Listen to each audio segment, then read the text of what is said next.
আজ শেয়ার করব আলুর সঙ্গে মাত্র একটি উপকরণ দিয়ে অসাধারণ একটি নাস্তা রেসিপি। এটি সকাল ও বিকেলের চায়ের সঙ্গে এবং বাচ্চাদের স্কুলের টিফিনেও দিতে পারবেন। আশা করব রেসিপি আইডিয়াটি খুব ভালো লাগবে। চলুন তাহলে দেরি না করে ঝটপট দেখে নেই। এখানে 4টে বড় সাইজের আলু আমি খোসাটা ছাড়িয়ে নিয়েছি। এখানে 750 গ্রাম আলু আছে। এবারে পাতলা পাতলা পিস করে কেটে নেব।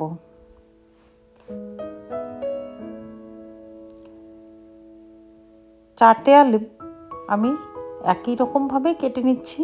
এভাবে কেটে নিলে বানাতে সুবিধা হবে। এবার একটা কন্টেনারে করে উঠিয়ে নিচ্ছি। ইন্ডাকশন ওভেনে একটা ফ্রাই প্যান বসিয়ে দিয়ে আলুগুলো প্রথমে এভাবে মিশিয়ে দিতে হবে। আলুগুলো দেওয়া হয়ে গেলে উপর থেকে আমি জল দিয়ে দেব। যেহেতু পাতলা পাতলা করে কেটে নেওয়া হয়েছে তাই আলুটা সেদ্ধ হতে বেশি দেরি হবে না। আলুটা কিন্তু সুন্দরভাবে সেদ্ধ করে নিতে হবে যাতে 100% সেদ্ধ হয়ে যায়। পরিমাণ মতো জল দিতে হবে। জল দিয়ে ঢেকে দিলাম। আলুর উপর থেকে কিন্তু জল দেবেন, তাহলে কিন্তু সুন্দরভাবে সেদ্ধ হয়ে যাবে। এটা মিডিয়ামে রেখে আমি সেদ্ধ করে নিচ্ছি।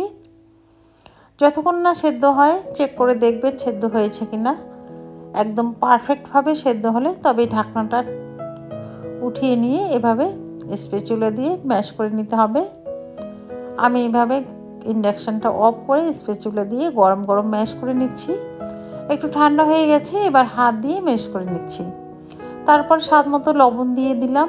এখানে 1 বাটি কর্নফ্লোর দিয়ে দিলাম। এটা কিন্তু কর্নফ্লোর দিয়ে করতে হবে, এটা আটা বা ময়দা নয়, কর্নফ্লোর।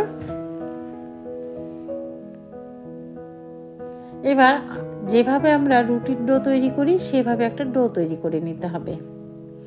প্রথমে একবারই বেশি দিতে যাবেন না, কম হলে আরেকটু অ্যাড করবেন। আমি আরও 2 চামচ অ্যাড করলাম। প্রথমে 1 বাটি দিয়েছি 750 গ্রাম আলুর মধ্যে, তারপরে আবারও 2 চামচ দিয়ে দিলাম। এবার পারফেক্টভাবে এটা হয়ে যাবে। দেখতেই পাচ্ছেন সুন্দর একটা ডো তৈরি হয়ে গেল, সফট ডো। এবার একটা চপিং বোর্ডে কিছু কর্নফ্লোর ছিটিয়ে দিয়ে ডোটা নিয়ে নিলাম। এটা 2 ভাগে ভাগ করব, যেহেতু আমি একটু লম্বা শেপে তৈরি করব। প্রথমে একবারে অনেকটা বড় হয়ে যাবে, দুটো ভাগে ভাগ করে তারপরে তৈরি করতে হবে। দেখতে পাচ্ছেন হাত দিয়ে খুব সুন্দরভাবে এভাবে ডলে ডলে লম্বা করে নিতে হবে। এখানে কোনো বেলনার দরকার নেই, এভাবে হাত দিয়ে চাপ দিলে লম্বা হয়ে যাবে। যতটা মোটা বা পাতলা তৈরি করতে চান নিজের পছন্দ মতো তৈরি করতে পারবেন। আমি একটা খুব মোটাও তৈরি করব না, খুব পাতলাও তৈরি করব না, মিডিয়াম সাইজের করে নেব। এটা আমার হয়ে গেছে। তারপরে পিস পিস করে কেটে নেব, যাতে সুন্দর একটা সাইজ হয় সেভাবে কেটে নিতে হবে। নিজের আইডিয়া মতো এটা কাটতে হবে। 2 ধারটা রেখে দেব, পরে বানানোর সময় আবারও বানিয়ে নেব। এবারে এরকম স্ট্রেনারের সাহায্যে সুন্দর একটা ডিজাইন করে নেব। দেখবেন সাধারণ জিনিস দিয়ে খুব সুন্দর অসাধারণ একটা ডিজাইন করা যায়। দেখে কিন্তু খুব ভালো লাগছে, মনে হচ্ছে একটা ফুল ফুটে আছে। এইভাবে মাত্র 2টি উপকরণ দিয়ে এত সুন্দর জিনিস তৈরি করা যায়, কেউ যদি না দেখে বিশ্বাস করতে পারবে না। আশা করছি এই রেসিপি খুব ভালো লাগবে।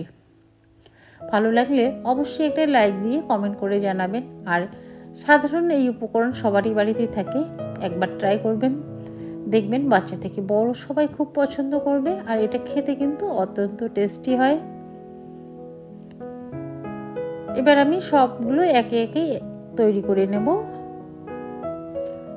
প্রথমে আমি কয়েকটা তৈরি করে নিলাম, পরে আবার যেগুলো আছে সবগুলোই তৈরি করে নিলাম।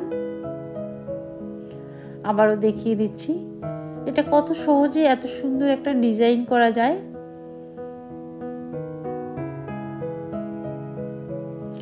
দেখে কিন্তু কেউ বুঝতে পারবে না এটা কিভাবে ডিজাইন করা হয়েছে।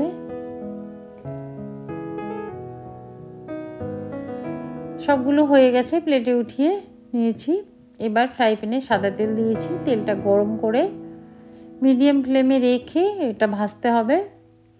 এটা খুব হাই হিট করে ভাজা যাবে না, মিডিয়ামেই ভাজতে হবে। একটু সময় নিয়ে ভাজবেন, দেখবেন খুব সুন্দর ফুলে উঠেছে আর মুচমুচে হয়ে যাবে।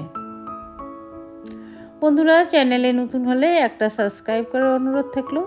সাবস্ক্রাইব করে পাশে থাকা বেল নোটিফিকেশানটি অল করে রাখবেন, যাতে করে আমি ভিডিও আপলোড করলে সর্বপ্রথম আপনাদের কাছে নোটিফিকেশান চলে যায় আর এরকম নিত্য নতুন ভিডিও আপনারা দেখতে পারেন। দেখুন আস্তে আস্তে কিন্তু খুব সুন্দর ফুলে গেছে। এটা কিন্তু খুব সুন্দর ফুলে যাবে, ভিতর থেকেই একদম মুচমুচে হবে আর ফোপা হবে, স্পঞ্জি। এটা সুন্দর একটা কালার আসা পর্যন্ত অপেক্ষা করতে হবে। হাই হিট করলে কিন্তু উপর থেকে ডার্ক হয়ে যাবে, ভিতরটা কিন্তু ভালো হবে না। তাই এটা একটু সময় নিয়ে ভাজবেন, দেখবেন খুব সুন্দর হয়েছে। এটা আমার হয়ে গেছে, এবার তেলটা ঝরিয়ে উঠিয়ে নিচ্ছি। দেখে বুঝতে পারছেন দেখতে কতটা সুন্দর লাগছে, মনে হয় যেন গোলাপ ফুল ফুটে আছে।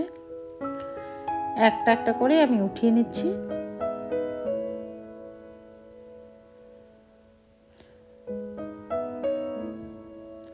সাধারণ জিনিস দিয়ে যে এত সুন্দর অসাধারণ জিনিস তৈরি করা যায় ভাবতে অবাক লাগে।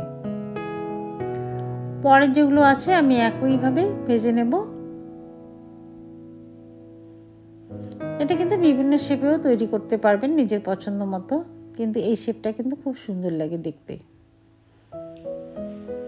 পরেরটাও আমার হয়ে গেছে, আর দেখে বুঝতে পারছেন এটা কতটা ফুলকো হয়েছে। এবার আমি পরিবেশন করে নিচ্ছি। এটা কিন্তু চায়ের সঙ্গেও পরিবেশন করতে পারবেন, সচের সঙ্গেও পরিবেশন করতে পারবেন, যেমন খুশি খেতে পারবেন স্ন্যাক্স হিসেবে। একটা ভেঙে দেখাচ্ছি, ভিতরে কতটা সফট আর ফুলকো। আশা করছি ভালো লেগেছে। ভালো লাগলে বন্ধু আত্মীয়ের মধ্যে শেয়ার করে দেবেন। আজ এ পর্যন্তই, দেখা হবে অন্য আরেকটি নতুন রেসিপিতে। ভালো থাকবেন, সুস্থ থাকবেন, ধন্যবাদ।